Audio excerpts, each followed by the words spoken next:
that entrance was purloined from a somewhat better known host. But today you're going to have to put up with me, Jeremy Russon. So welcome. Now, firstly, I guess if you're expecting to be here for a conversation around performance management, that is great. You're in the right place. If you weren't, hang around. You never know. It could actually be fun and informative. Now, before we dive in, a bit of background and housekeeping. At Chat Talent, we decided to go more interactive with our mini events this year and to move them from a monologue to more of a conversation. And to do that, we needed to change platform.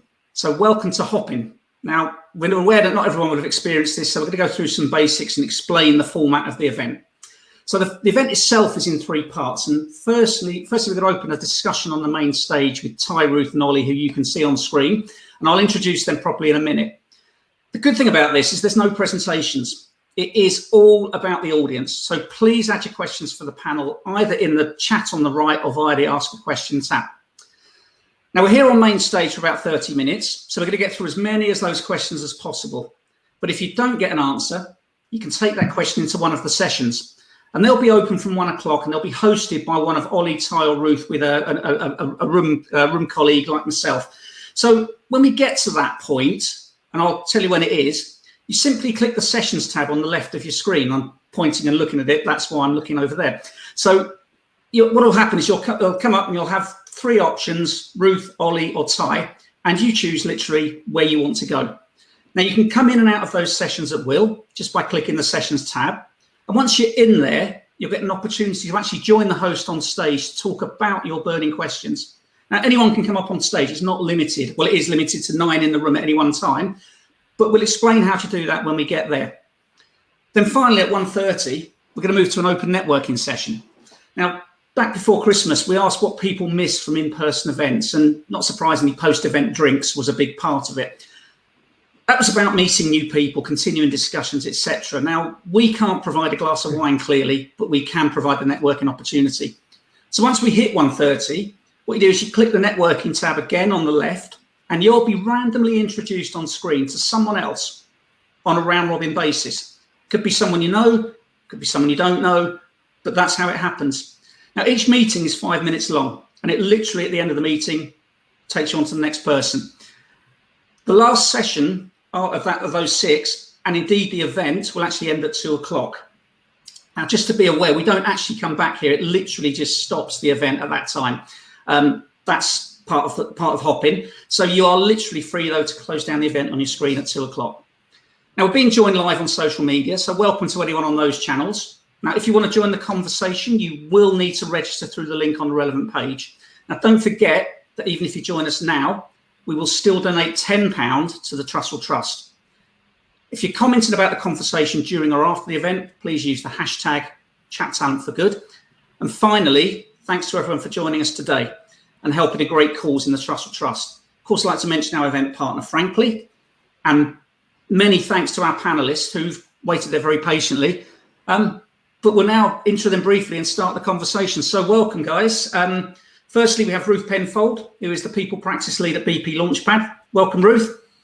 Thank you very much. We have Ollie Phillips, who, alongside the day job for PwC as lead relationship partner with the Department for Culture, Media and Sport, which is very easy to say not, also runs a company called Optimist Performance. So welcome, Ollie. Hi, gang. Thanks for having me on, mate. No worries. Our pleasure. And thank you again. And of course, our Amsterdam correspondent, Ty Jernstedt, who is the CEO of Remix Coach, and he is in Amsterdam. But as we found out today, there's a lot more to Ty than just Amsterdam.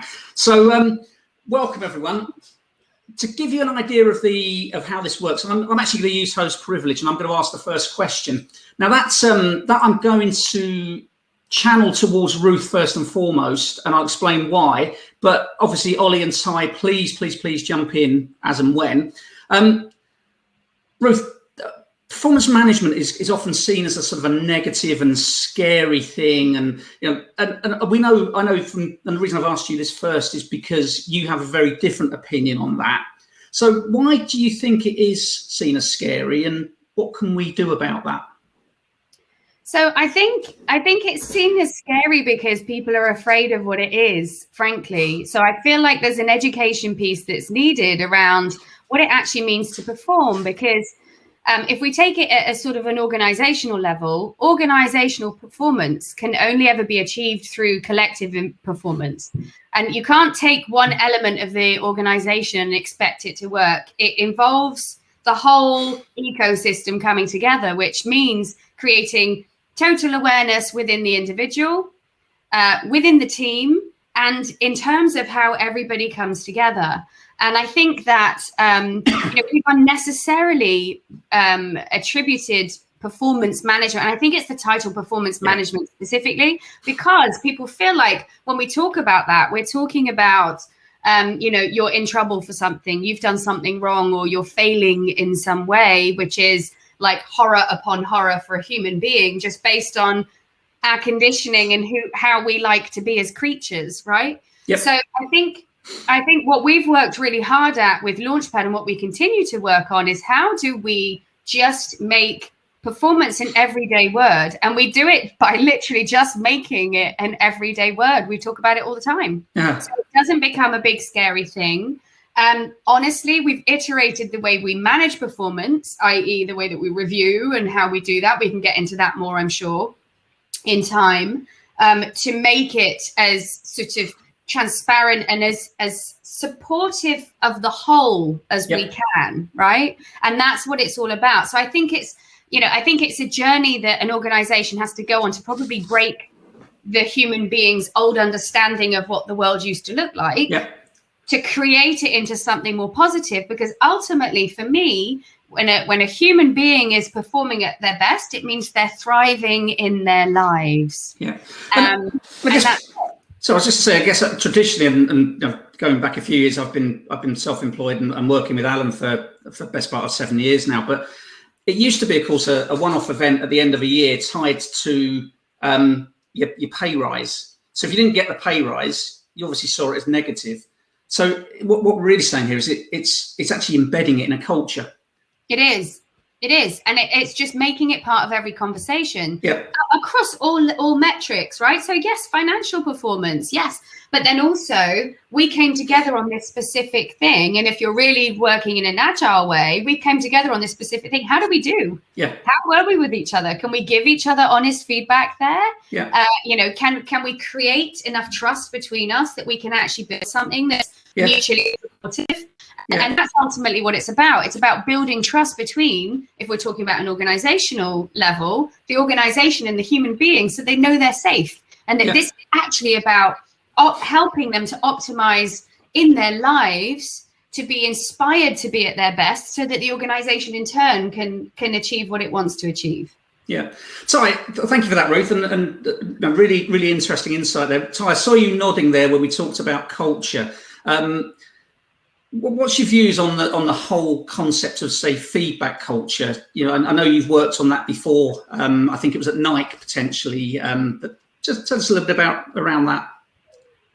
Yeah, so my experience of working at Nike and trying to create that feedback culture at Zalando when I was based there for a couple of years, it has a huge impact on the willingness and openness for people to give feedback to each other.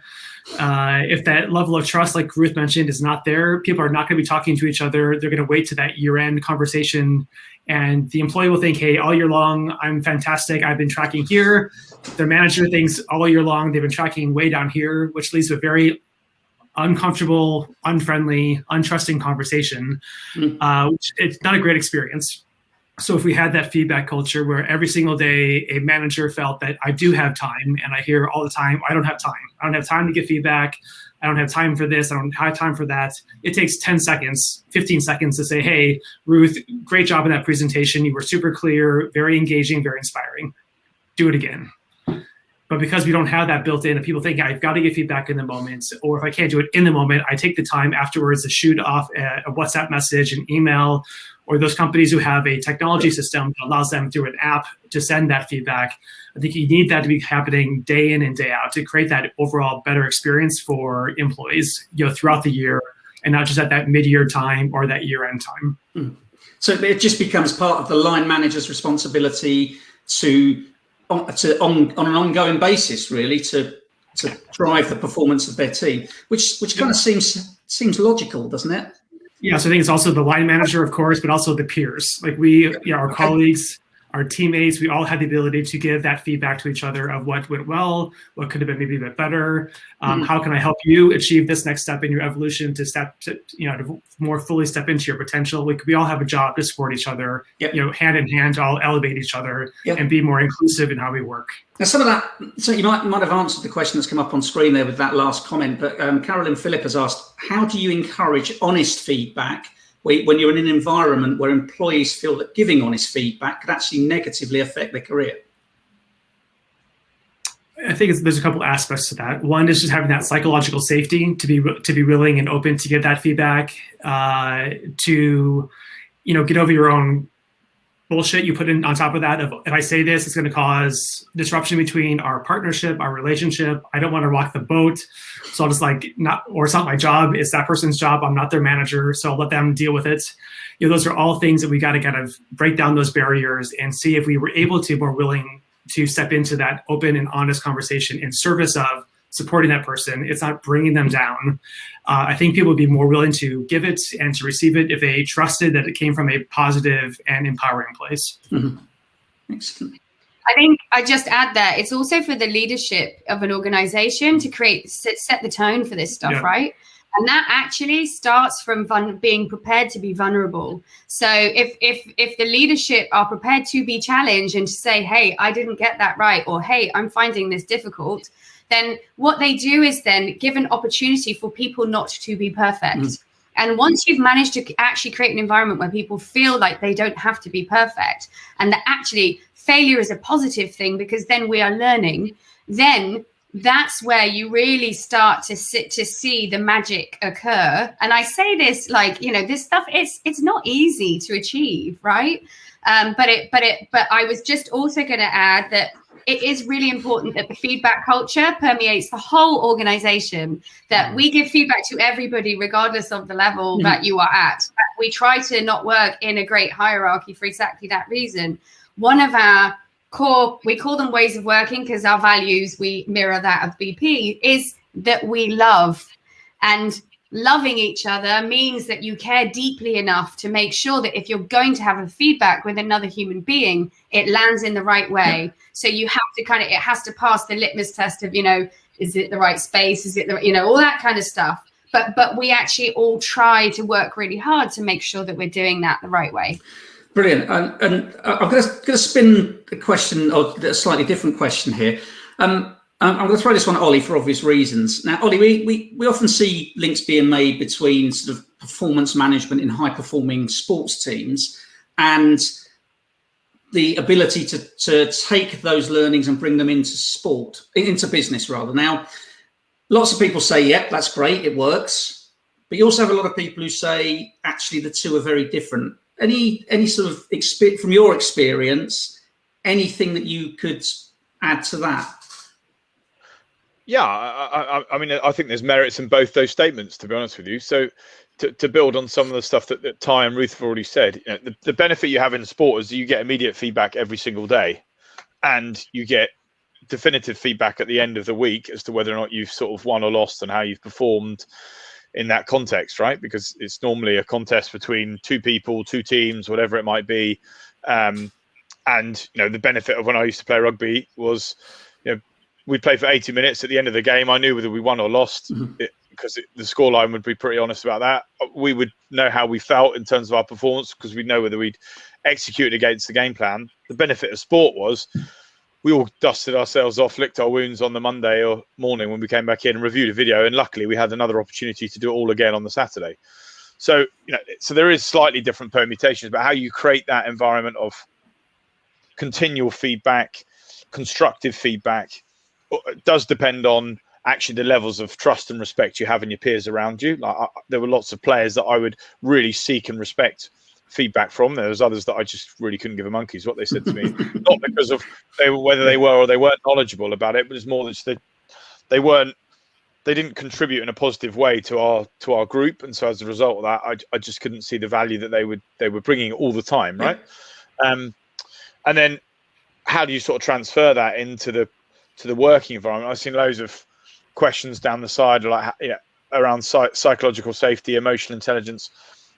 The critical thing that I learned in sport was the best players don't make always the best managers. Okay. Because they're two different roles, right? And I think what you see in lots of organizations now, it typically comes, this is obviously a stereotyping, but it typically comes from the best sales performers happen to then progress all the way up the organization. They become the ones that assume the roles and responsibility because they've made the most money or they've performed the most in the business. But actually what they're really good at is performing, right? They're really good at making money. Yep. In that context of being a salesperson. They might be totally useless at actually being a manager of people and actually taking the time out to understand why they move, what motivates them, how they can empower those individuals to deliver against their why, all those sorts of things, which is, for me, the manager's role or the coach's role, right? So it's having that understanding from bottom up, top down as to what your roles and responsibilities are and allowing everyone to play to their strengths. Now, you mentioned context there, Ollie. Just let's get the thoughts of the three of you really on how important context is in performance management process, culture, etc. Any thoughts on how important it is? In terms of when you're saying context, you're talking around like the environment you're participating in and playing in? What you mentioned there, Ollie, I think you mentioned there were some people who you didn't really get the feedback from, you didn't seek feedback from. Sort of why was that? For example, why in particular did you feel they couldn't add value in a feedback, in what is traditionally a very, very strong feedback environment? Because I didn't trust them. I didn't trust and respect them. So as a result of that, they were already a stage behind because they weren't really interested in the collective values and the collective principles and objectives of the group. And then equally, it was a very... sport and business, whatever, can be quite an egotistical environment, right? Narcissistic, where you look after yourself and you try and progress through and whatever else. That in team sports doesn't always work, right? And you've heard all the adages of the best players don't always come together to make the best team. Well, that's normally not because they're not talented enough. It's because they haven't actually sort of spent some time to understand each other, appreciate what they're turning up for every single day, and actually care about who I am as a person and what I'm interested in and what motivates me and all the rest of it. So that was the reason why, I'm not saying I was ignorant to it, but I was less receptive to somebody that I thought was basically, excuse my friend, but a bit of a dick every single day. But I just didn't really value them. I didn't appreciate them as much as somebody that I thought, you know what, you're pretty balanced. I feel you speak when you need when it needs to be said, and you really contribute valuable stuff to the team and to me. And I guess the context question was more about we see a high performer in one part of the business. Are they always going to be a high performer in that business, regardless of what role?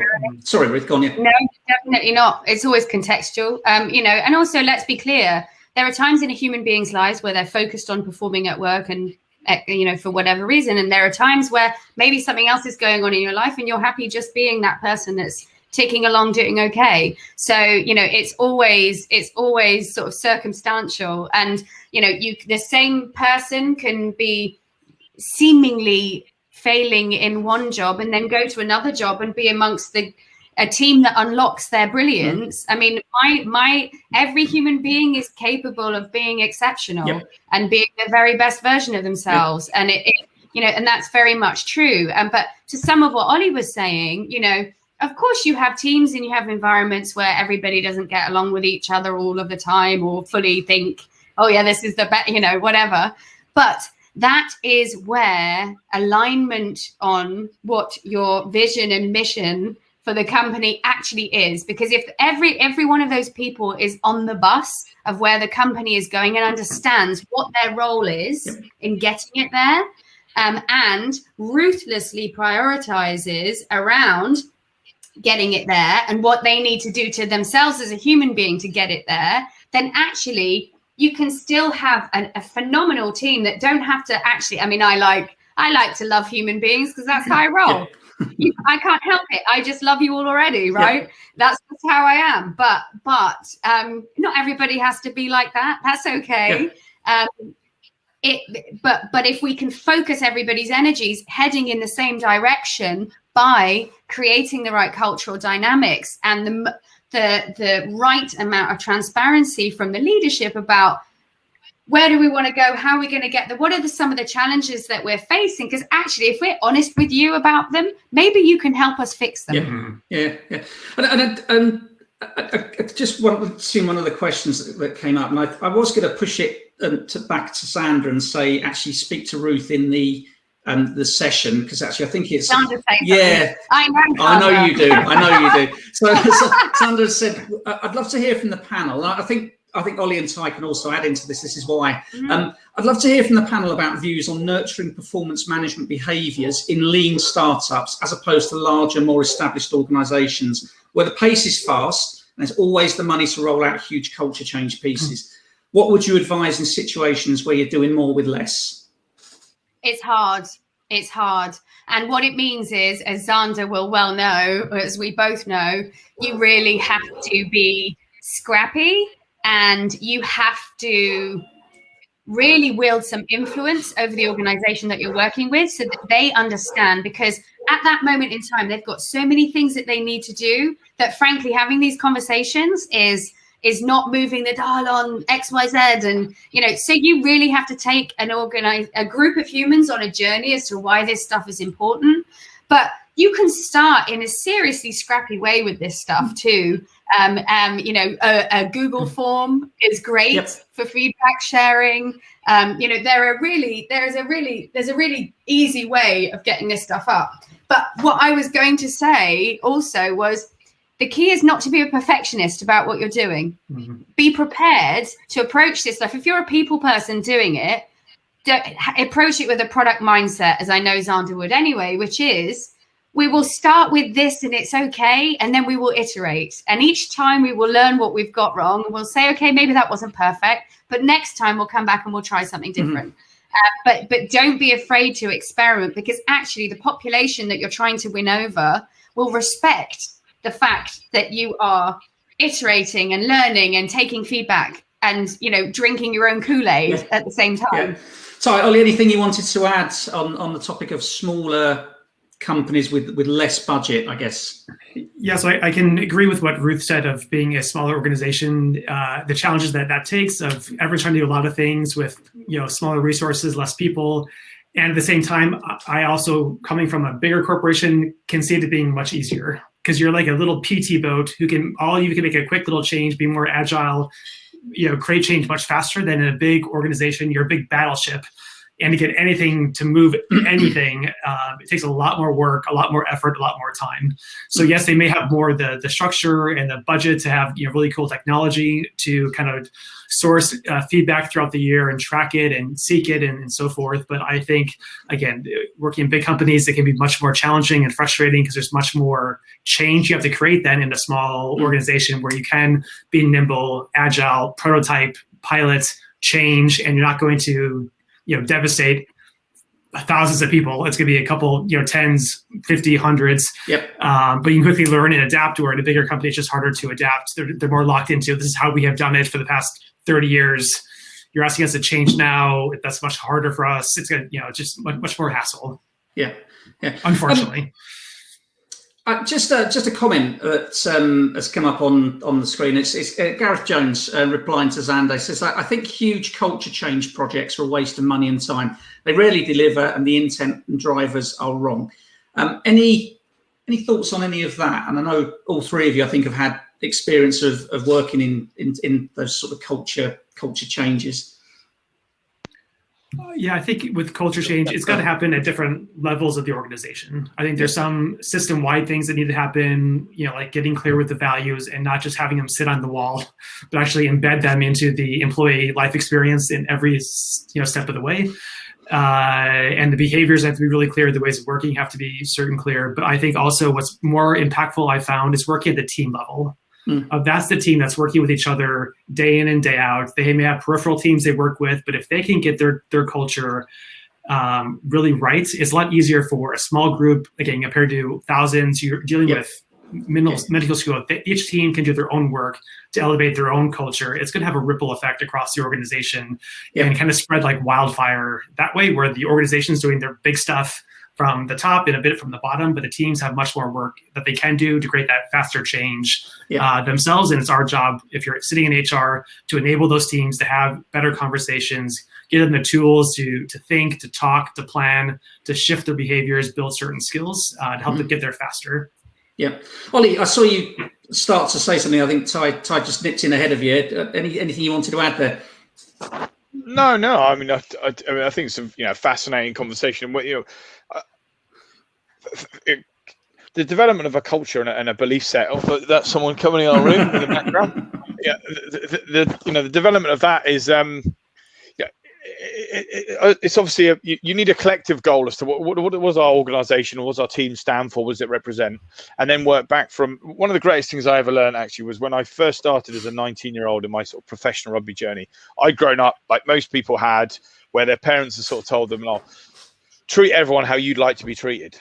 Right, and I was like, "Okay, yeah, that's great." And then I turned up at a rugby club, and actually, Steve Black is this sort of guru that we had. He was the sort of man behind Johnny Wilkinson and whatever else. He just opened my eyes up to a new way of thinking and a sort of new paradigm. He's like, why would you want to do that? He's like, treat people how they want to be treated. Because actually, Ollie, before a game, you might like to punch yourself in the face and run into brick walls, but that might not really work for the person next door to you. If you start doing it, you're going to lose them completely. So in terms of performance optimization, that's useless. Yeah. And it always sort of stuck with me. Is like, okay, well, actually, how do I take? Someone mentioned it on the group. How do I take a sort of coaching approach into my sort of development of talent, development of people, and really understand what it is that makes them move? What are the things that they're motivated by, and how can I be a servant leader to that? How can I feed that and nurture that and cultivate that? And if I spend my time doing that, I understand that. Then for me, the trick is the translation. How do I relate that to the actually overall outcome and vision of the team, of the organization, and how do I make it relevant to their goal? And if I can do that, if I can link those two together, you've got long-term buy-in, long-term support, huge emotional belief in the end goal. And that's when you go on and win leagues or knock it out the park in terms of your organization, because the actual event doesn't really matter, right? The end thing doesn't really matter. It's the process that you're going through along the way of like, I really feel that this is fulfilling my potential, my ambition, my goals. And it's even better that it's aligned to all the vision of the team and the collective. And that's what's special. Cool. I think there's I was just going to say, what I would add there is you can't enforce a culture, but what you can do is just be really honest about the culture that you have. And then you can make a collective commitment around where you want it to go. So if you find that things are a bit wonky in your culture, it's better to be straightforward about what those wonky things are and actually be straightforward about where you are. But then there can be a degree of aspirational, you can be a degree of aspiration in terms of how you codify it. But you have to also be prepared for it to evolve. So rather than kind of enforcing this great culture change, respectfully test where you're at right now, collectively move it forward in the right direction, but then keep checking in on it. So like, is this still relevant for us? Is this still who we are? And actually, have we stopped investing in this as much as we need to as a whole? And do we need to double down on that commitment in order to really become excellent as an organization moving forward? Yeah, so that the iterative process and constant review of where we are we still going in the right direction, or do we need to do things differently? Yeah. We're really close to breaking out into the sessions. There is one question I just want to put in front of the three of you. It's from Gavin Horn. So there are some great examples of leaders of organisations who inspire their teams through their why and work with people who believe what they believe. With access to all of this available through research, do the panel believe that the days of the micromanager are numbered? Yes. Fundamentally, human beings are at their best when they've managed to optimize their lives so that they know what they need in their toolkit to thrive in it, but they need to feel a degree of autonomy in what they're doing. It doesn't need to be a huge degree, but it needs to be there. So as long as you've got somebody all up in your grill, you're never going to be, there's not, I don't know one human being that's like, I love being micromanaged. It's my best thing. Yeah, absolutely. 100%. the sessions are now open. So as I say, if you click on the left-hand side where it says now, that will take you to 3 options. You choose the options. There's still some questions that haven't been asked on the panel there, but feel free to take them in to those sessions, to the most relevant one. And please come up on stage. We'd love to see you. So we'll see you the other side in the sessions. Thanks.